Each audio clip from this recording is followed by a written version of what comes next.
white nose is something I don't think we ever thought as wildlife managers we'd be dealing with.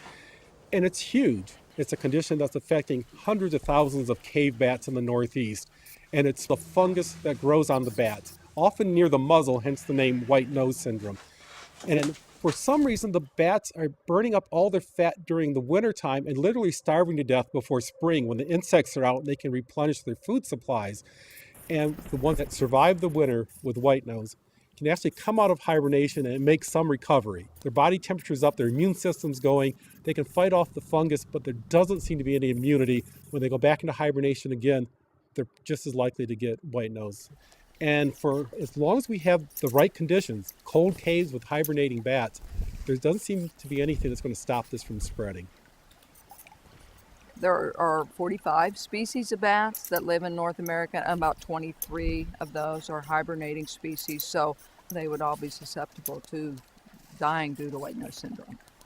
And the Indiana bat was one of the first endangered species ever listed in the United States. There were about 900,000 Indiana bats, which sounds like a lot, but actually the populations had already drastically declined.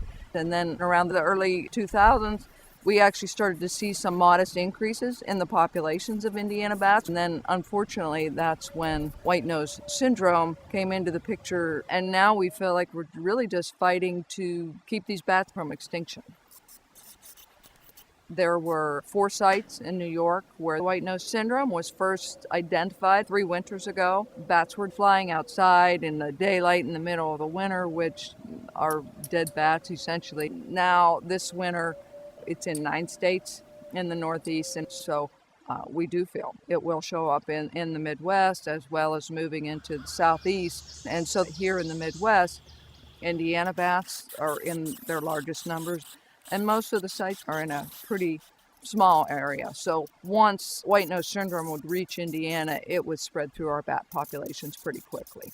And that means that the U.S. Fish and Wildlife Service has authorities and responsibilities under the Endangered Species Act to deal with Indiana bats. And we have recently issued a cave advisory asking for a voluntary moratorium on caving in all states affected by white nose syndrome. Not thinking that it's going to stop it. What we're trying to do there is buy some time and keep it out of sites in the Midwest and the Southeast for as long as we can, so that by the time it reaches these areas, we'll know as much as we can on how to control white nose at that point. I'd say that if there's any highlight, it is the level of cooperation that people across federal agencies, state agencies, the caving community and conservation community, everybody has really brought the resources to the table, and it's been a good motivation to keep us going. And now there are several labs that are looking at this, and one of them is the USGS National Wildlife Health Lab in Madison. And they're trying to get a handle on how is this spread and what is the cause? Is the fungus the only thing involved? And if that is the issue we're dealing with? This fungus is anything but your typical fungus, and bats are anything but your typical warm-blooded mammal. So, for example, bats spend half of their lifetime hibernating. And during hibernation, a bat drops its core body temperature to within about a degree of the cave. And they suspend portions of their immune system to actually conserve energy. So now you have bats, they could be completely healthy bats, naturally immunosuppressed, essentially sleeping, and very low body temperature, conducive to the conditions under which this fungus grows. And the bats are essentially just getting moldy, almost akin to a forgotten tub of cottage cheese that you may have left in the back of your refrigerator. And obviously bats have evolved over millions of years to hibernate in moist, dark, cool caves that provide rich environments for fungi.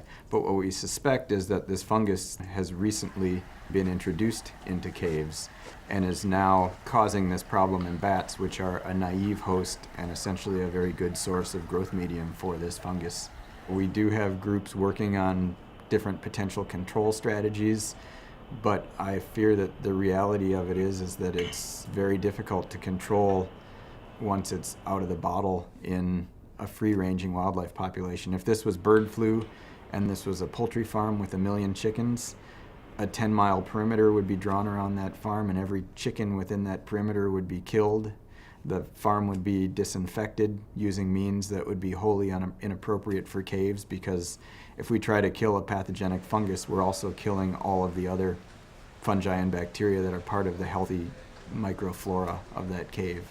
So it's very tricky. I think that at the moment, the only management tool that we have in our box right now for controlling white nose syndrome is containment and not spreading it outside of the area where bats can spread it. If I had to come up with a couple of short words to describe white nose syndrome, I would describe it as an ecological disaster. I don't even think we can begin to predict what the effects of loss of 90% of our bat populations might be.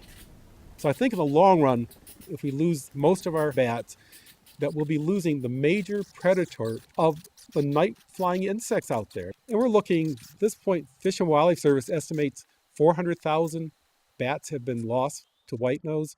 And each of those bats in the summertime is eating half its body weight in insects. That's 800,000 grams of insects.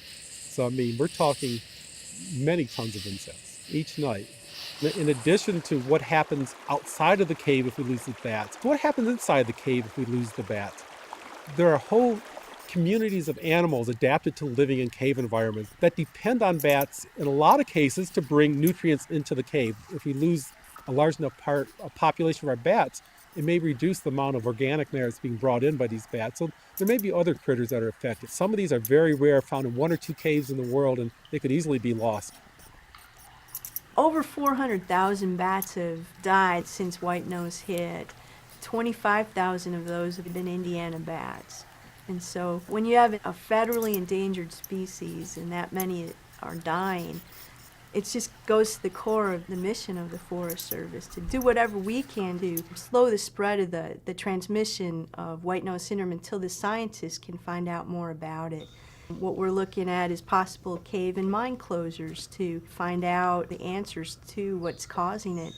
The National Speleological Society, the New England Cave Conservancy, the Southeast Cave Conservancy have all closed some of their managed or owned caves.